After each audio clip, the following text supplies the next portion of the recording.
का सबसे बड़ा मसीहा हमदर्द साबित करने की जद्दोजहद में मुस्लिम लीग के शमीम अहमद खान ने इसे पुलिस के हाथों हुई हत्या साबित करने की कोशिश की। रोक के बावजूद शमीम ने जावेद के शव के साथ कब्रिस्तान तक जुलूस यात्रा निकाली। इस जुलूस में कांग्रेस नेता मोहम्मद सिद्दीकी भी शामिल हुआ और भीड़ को भड़काकर पुलिस थाने पर हमला कराया, जिसमें पुलिसकर्मियों की पिटाई की गई। पूरे मुरादाबाद में ऐसे हमले हुए कि एडिशनल डिस्ट्रिक्ट मजिस्ट्रेट साहब एडीएम डीपी सिंह को पीट पीट कर मार डाला।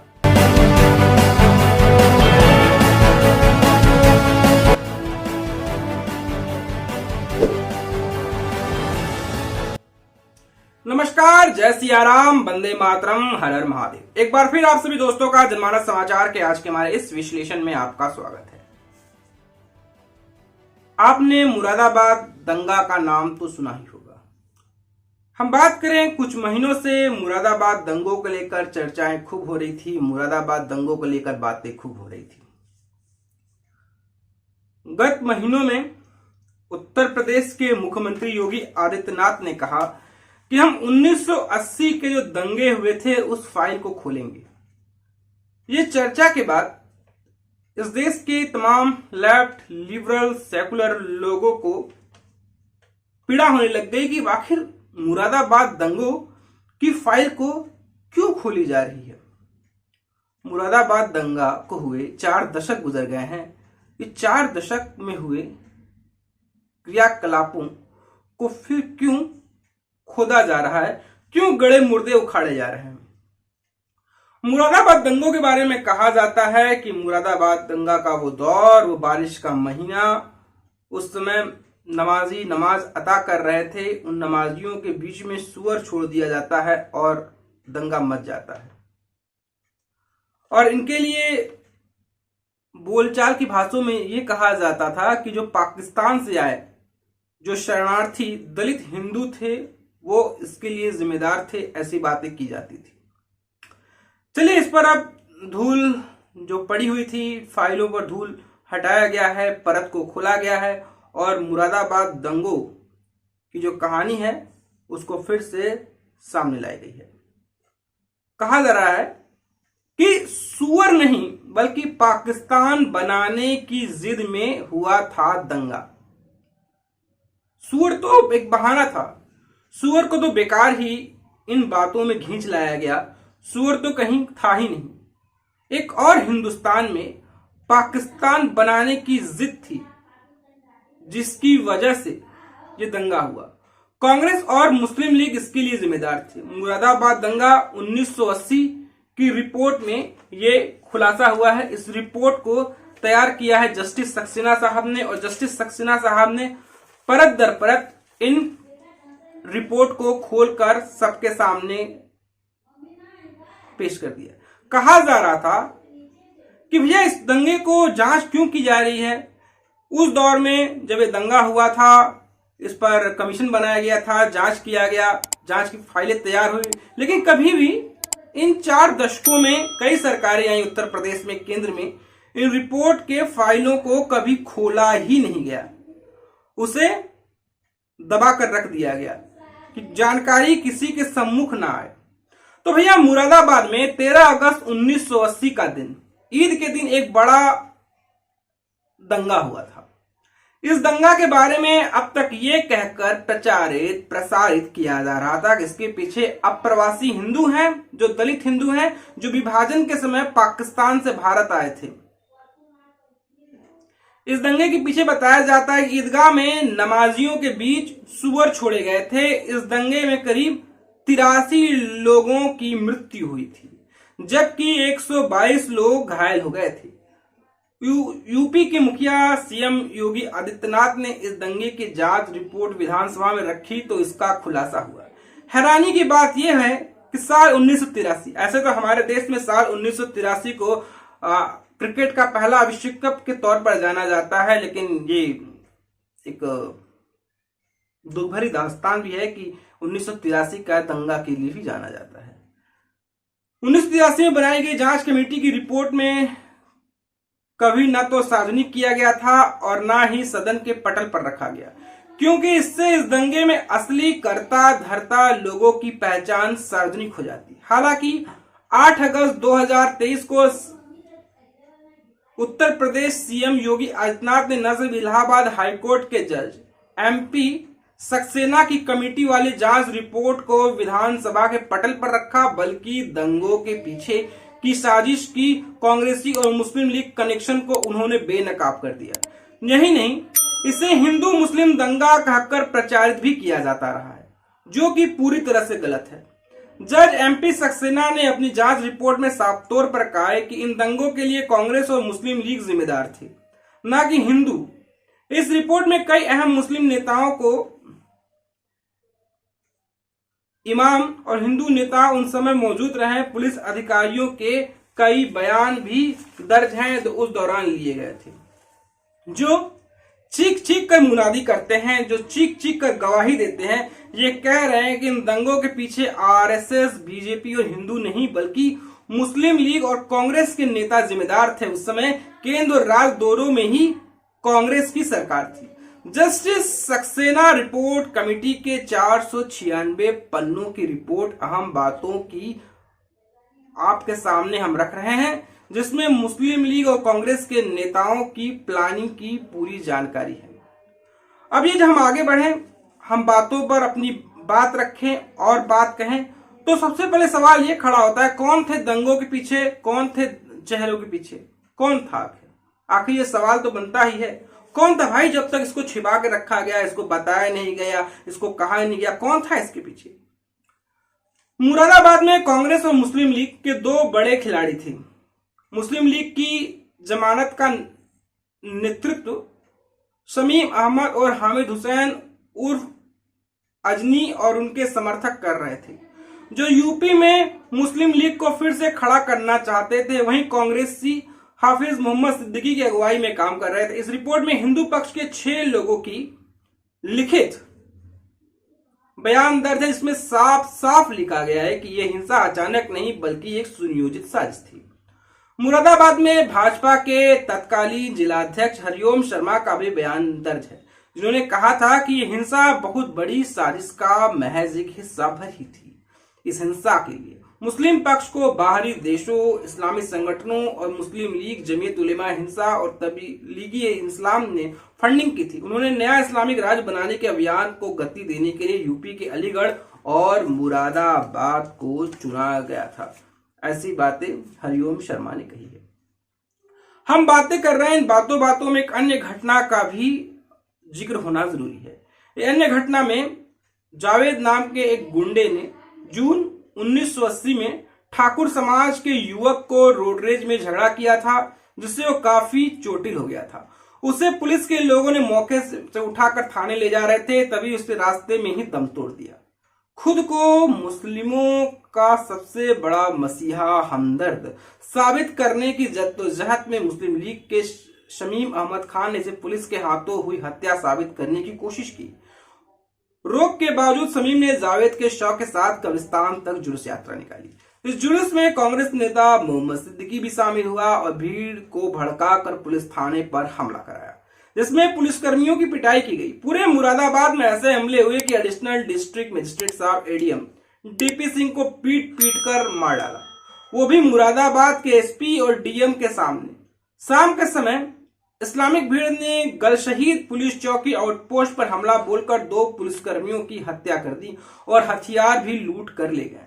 थाने को भी आग लगा दिया गया। जिहादियों के नारे लगाए कि वो अधिकारियों को चैन से नहीं जीने देंगे, ऐसी कहानी गढ़ी गई। लेकिन आपको पता ही नहीं होगा, आपको चर्चा ही नहीं होगी कि भैया 1980 में मुरादाबाद के दंगों की कहानियों में क्या क्या हुआ था। अलबत्ता ये भी आरोप लगाया गया था कि ईदगाह में पुलिस द्वारा गोली चलाई गई, उसमें कई मुस्लिमों की मृत्यु हो गई। इसी कड़ी में अगला मामला उसी दलित समाज की बच्ची से जुड़ा था, जिसे मुस्लिमों ने अगवा कर गैंगरेप किया था। रियाज ने गैंगरेप किया था। पुलिस पर हमले की घटनाओं के बाद बच्ची के परिजन डर गए और लड़की की शादी तय की गई। 27 जुलाई को जब बारात इंदिरा चौक पहुंची तो मुस्लिम भीड़ ने उन पर पत्थरबाजी शुरू कर दी। इस दौरान हथियारबंद मुस्लिमों की भीड़ ने दलितों के घरों में आग भी लगा दी। कई लोग घायल हो गए और बनवारी नामक युवक की इस वारदात में मौत भी हो गई थी। ये कहानी, ये चरित्र हमने आपको बताया। मुरादाबाद, जब आप हावड़ा से दिल्ली की आप रूट पकड़िएगा, जब ट्रेन में चढ़िएगा, जब दिल्ली जाइएगा तो आपको मुरादाबाद ही मिलेगा, अलीगढ़ भी मिलेगा। ऐसे तो मुरादाबाद के बारे में आपको बता दें कि मुरादाबाद पीतल नगरी के नाम से प्रसिद्धि है। यहाँ पीतल के बड़े बड़े सामान अरब देशों में जाते थे, जिनकी नजर इस पूरे क्षेत्र में मुस्लिम बहुल क्षेत्र को परिवर्तित करना था। इसके उन्होंने मुस्लिम लीग की सहायता से बिहार एवं पश्चिम बंगाल के मुस्लिमों को अवैध तरीके से अलीगढ़ से लेकर मुरादाबाद तक बसाया गया, ताकि उत्तर प्रदेश की जनसंख्यिकी को बदला जा सके। मुस्लिमों की बड़ी आबादी की वजह से मुरादाबाद में लंबे समय तक सांप्रदायिक हिंसा होती रही है, जो मुरादाबाद में हिंसा की एक अपना इतिहास रहा है। हरिओम शर्मा ने अपने लिखित बयान में इस बात पर ही प्रकाश डाला था कि कांग्रेस और मुस्लिम लीग ने वोट बैंक और दबदबे की राजनीति के लिए कई गलत काम किए। इसमें 13 अगस्त सन 1980 के दंगे में 3 माह पहले से ही कई हिंसक वारदातों को अंजाम देने की साजिशें भी शामिल थी। दरअसल जो रियाज नाम का युवक है जो था, जिसने दलित लड़की से सामूहिक तौर पर बलात्कार की, रियाज के साथ एक और शख्स था, इसका नाम हमें नहीं पता है। मुस्लिम लीग ने रियाज नाम के मुस्लिम ने 1980 में एक दलित लड़की का अपहरण कर उसका गैंगरेप किया था। रियाज को मुस्लिम लीग नेता शमीम ने बचाने की कोशिश की। पुलिस ने बहुत कोशिश के बाद उस लड़की को बरामद कर उसे परिवार के हवाले कर दिया। पुलिस की इस कार्रवाई से मुस्लिम जो समाज था वहां का वो नाराज हो गया। दलितों के साथ उनकी तनातनी भी बढ़ गई थी। इसी तरह 31 मई को हुए चुनाव के दौरान हुई हिंसा में कांग्रेस के हाफिज मोहम्मद सिद्दीकी की तरफ से अप्रवासी मुस्लिमों और गुंडों ने बढ़ चढ़कर हिस्सा लिया। इस दौरान सिद्दीकी ने समर्थकों ने आधी रात उन्होंने एक बात कही थी कि आधी रोटी खाएंगे वो पाकिस्तान बनाएंगे और पंजाबियों को भगाएंगे, नया असम बनाएंगे। और मुरादाबाद टाउन हॉल के बाहर वो जमा हो गए थे। मुरादाबाद टाउन हॉल के बाहर उन्होंने इस तरह के नारे भी लगाए थे कि आधी रोटी खाएंगे, नया पाकिस्तान बनाएंगे। मतलब उनका मंशा साफ साफ जाहिर था कि भारत के हिस्सों को वो एक नया पाकिस्तान के तौर पर जन्म देना चाहते थे। ये कहानी जस्टिस सक्सेना की रिपोर्ट जो सार्वजनिक की गई है उसमें साफ साफ पन्ना दर पन्ना वो एक्सपोज होता नजर आ रहा है। जब ये पूरे कांड हो रहे थे, जब ये पूरी कहानी रची जा रही थी, जब ये कहानी गढ़ी जा रही थी, कहानी का परत दर परत पन्ना दर पन्ना जो एक्सपोज हो रहा था, तो उसी दौरान उन्होंने पुलिस की गाड़ी को भी आग लगाने की कोशिश की। इस मामले में दलित वाल्मीकि समुदाय ने पुलिस में शिकायतें भी दर्ज कराई, लेकिन ताकतवर मुस्लिम दंगाइयों के खिलाफ कोई कार्रवाई नहीं की गई। इस मामले में गवाह दयानंद गुप्ता ने बताया कि मुस्लिमों ने शहर में सूअरों को जहर देना कर मारना भी शुरू कर दिया था। इन सब घटनाओं की वजह से मुरादाबाद में तनाव और गहरा गया। इसका फायदा मुस्लिम लीग और कांग्रेस के नेताओं ने भरपूर उठाया। 13 अगस्त 1980 को ईद के दिन उठाया। उन्होंने अपने समर्थकों के माध्यम से सूअरों वाली घटना को अंजाम दिया, पूरे मुरादाबाद को दंगों की आग में झोंक दिया। फिर हम आते हैं हरिओम शर्मा जी की बातों को कोट करते हैं। उस दिन को याद करते हुए बयान में बताया है कि ईद के मौके पर ईदगाह के पास लगाए गए शिविरों में मुस्लिमों की भीड़ ने आग लगा दी। इसमें उन 2 शिविरों को भी छोड़ दिया गया जिनमें मुस्लिम लीग चला रही थी। इस दौरान मुस्लिम लीग ने नेता अपने शिविरों के पास ही थे, जबकि उन्हें नमाज में शामिल होना था। इस बात से साफ है कि वो दंगों के प्रति पहले से जानते थे, वो दंगों के प्रति पहले से अवगत थे और सारी साजिश उनकी रची हुई थी। हालांकि इस बात में कोई सबूत नहीं मिले कि ईदगाह में सूअर गए थे। इतना नहीं, इनके अलावा एक और अफवाह उड़ाई गई थी कि युवक ने सैकड़ों मुस्लिमों को ईदगाह के अंदर मार दिया। इन अफवाहों की वजह से बड़ी संख्या में इकट्ठा हुए मुस्लिमों ने हिंदू और पुलिस को मारने, उनके घरों को जलाने की नारेबाजी भी उस दौरान की गई थी, क्योंकि अफवाहों का बाजार उन दिनों काफी गर्म था। उनके पास जो भी हथियार थे उनसे भीड़ ने हिंदुओं पर हमले किए। जो हथियार उपलब्ध थे उससे उस भीड़ ने हिंदुओं पर हमले किए। इस दौरान सभी मुस्लिम नेता उस भीड़ के समर्थन में थे। हरिओम शर्मा ने अपने बयान में कहा कि इन सब कामों के लिए मुस्लिम नेताओं का पाकिस्तान अन्य बाहरी देशों से मदद भी मिली थी। खूब पैसे हथियार भी इकट्ठे किए गए थे। बाद में दंगाइयों के घरों में भारी मात्रा में हथियार भी बरामद हुए थे, जो 13 अगस्त को ईदगाह के पास हुई हिंसा और उनके बाद की हिंसा में उपयोग में किए गए थे। ये कहानी हमने आपको बताई है मुरादाबाद दंगों की कहानी की, चरित्र में क्या क्या कहानियां थी, क्या क्या रंग थे, क्या क्या रंग रोगन थे। इसे छिपाया गया, इसे बताया नहीं गया। और जब इन बातों को लेकर जब चर्चाएं होती थी तो सेकुलरिज्म के उस उपासक अपनी अलग अलग कहानी, अलग अलग जीरो को अलग अलग माध्यम से पहले पर्दे पर, हम बात करें टीवी स्क्रीन पर या डिजिटल माध्यम पर, कहते थे और कहते थे बेकार की बातें हैं, बेकार का चरित्र है। मुरादाबाद दंगा क्या था? हम अपना नमाज अता कर रहे थे, उसके बीच में सूअर छोड़ दिया गया था। इस बात को तक पुष्टि हुई नहीं हुई है कि अफवाह है कि जहां पर नमाज अता किया जा रहा था ईदगाह में, वहां सूअर छोड़े गए थे कि नहीं छोड़े गए थे। इन सब कहानियों के बाद एक दौर शुरू होता है जो आज के दौर में भी होता है कि घटना के बाद आरोप प्रत्यारोप का भी दौर चलता है। लोग आरोप प्रत्यारोप भी करते हैं, बातें भी करते हैं, वो कहता हाँ है, वो कहना है। तो उस दौरान के युग में भी आरोप प्रत्यारोप का दौर था जो इतिहास की कहानियों में लिखा गया। उस पर भी बात करें तो जब ये दंगा हुआ तो उस समय कांग्रेस के तत्कालीन नेता वीपी सिंह, विश्वनाथ प्रताप सिंह यूपी के मुख्यमंत्री थे। उसमें केंद्रीय मंत्री रहे योगेंद्र मकवाना इन दंगों का आरोप आरएसएस, जनसंघ और भाजपा पर मढ़ते रहे। वहीं इंदिरा गांधी विदेशी शक्तियों अर्थात पाकिस्तान और सांप्रदायिक पार्टियों को इसके लिए जिम्मेदार ठहराने की कोशिश की।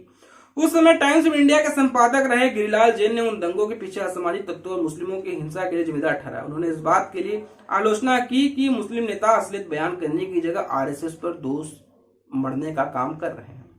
इस हिंसा के लिए वरिष्ठ भाजपा नेता लालकृष्ण आडवाणी ने मुस्लिम संगठनों को कटघरे में खड़ा किया। वहीं पत्रकार और पूर्व सांसद एमजे अकबर ने अपनी बुक राइट आफ्टर राइट में इस घटना का जिक्र करते हुए लिखा कि हिंदू मुस्लिम दंगा नहीं था बल्कि कैलकुलेटेड कोल्ड ब्लडर नरसंहार था, जिसे कम्युनल पुलिस फोर्स ने अंजाम दिया था। अपनी संलिप्तता को छुपाने के लिए उन्होंने इस हिंदू मुस्लिम दंगे का नाम दिया था। इकोनॉमिक एंड पॉलिटिकल वीकली के संवाददाता कृष्णा गांधी ने इस नरसंहार के पीछे मुस्लिम लीग के नेताओं द्वारा समर्पित अपराधियों के समूह को जिम्मेदार पाया। इस आरोप प्रत्यारोप के बीच इस दंगे के जांच के लिए इलाहाबाद हाईकोर्ट के जज एमपी सक्सेना की जांच का उन्होंने उस दौरान जिम्मा सौंपा गया था।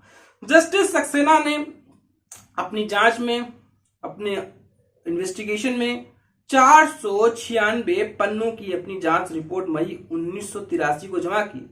इस रिपोर्ट में मुस्लिम लीग के नेताओं और बीपी सिंह को दंगों के लिए जिम्मेदार ठहराया। हालांकि पिछले 4 दशकों से इस रिपोर्ट की फाइलें एक जगह से दूसरी जगह भेजी जाती रही। ऐसा कम से कम 14 बार हुआ, लेकिन किसी भी सरकार ने हिम्मत नहीं जरूर उठाई कि इसे सार्वजनिक की जा सके।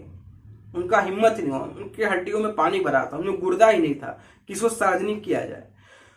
हम बात करें तो योगी आदित्यनाथ ने सीएम बनने के बाद राज्य सरकार ने 43 साल पुराने इस फाइल को खोलने का निश्चय किया। इस साल मई में राज्य की कैबिनेट में जस्टिस एमपी सक्सेना कमीशन की रिपोर्ट को उत्तर प्रदेश के सदन में रखने का फैसला किया और 8 अगस्त को सदन में रखा गया। और 8 अगस्त को सदन में रखने के बाद जो पूरी कहानी है, जो बरगलाया जा रहा था, जो तमाम बातें की जा रही थी, उस पर से धूल के कण हट गए और ये कहानी है पूरी तरह से पन्ना दर पन्ना सार्वजनिक हो गई। इस रिपोर्ट में उन सभी अवधारणाओं को खारिज कर दिया गया जिसने मुरादाबाद में दंगों के पीछे गलत तरीके से राष्ट्रवादी शक्तियों को जिम्मेदार बताया जाता था। इस रिपोर्ट में साफ साफ कह दिया गया कि मुरादाबाद में दंगों के पीछे सिर्फ और सिर्फ कांग्रेस के कुछ और मुस्लिम लीग जिम्मेदार है। इस आने के बाद, ये कहानी बनने के बाद, इसको एक्सपोज होने के बाद आज के दौर के कुछ नेता हैं, बात कर ले समाजवादी पार्टी के एचडी हसन जैसे लोगों को भी पीड़ा होने लग गई कि हाय अल्लाह, ये कैसे एक्सपोज हो गया, ये कहानी कैसे सामने आ गई। तो जो कहते हैं कि हम तो पीड़ित हैं, हम तो पीड़ित हैं, हम तो पीड़ित हैं, हमने तो हिंदुस्तान को चुना, हम तो चाहते तो पाकिस्तान चले जाएं, लेकिन जमीन पर हमारे पूर्वजों ने अपना सब कुछ गवा दिया, हम हिंदुस्तान में ही रह गए। तो भैया जो सच्चाई आई तो अब सच्चाई से आंखें क्यों चुरा रहे? तो दोस्तों, आपको हमारी ये कहानी कैसी लगी, आपको हमारा एपिसोड कैसा लगा, आपको हमारी चर्चा कैसी लगी, आपने जरूर बताया। दोस्तों, आपसे गुजारिश है, निवेदन है कि आप हमारे चैनल को लाइक करें, शेयर करें, सब्सक्राइब करें। अगर आपके पास हमारे लिए कोई सुझाव हो तो बेशक आप सुझाव दे सकते हैं। तो आपसे गुजारिश है, आपने लाइक करें, शेयर करें, सब्सक्राइब करें। जो हमें सहयोग करना चाहते हैं वो हमें स्क्रीन पर फ्लैश हो रहे नंबरों पर सहयोग भी कर सकते हैं। वो फोन पे, पेटीएम, गूगल पे सहयोग कर वो हमारी पत्रकारिता को भी बदल सकते हैं। तो हम फिर हाजिर होंगे एक नई कहानी के साथ, एक नए एपिसोड के साथ। तब तक के लिए जय श्री राम, वंदे मातरम।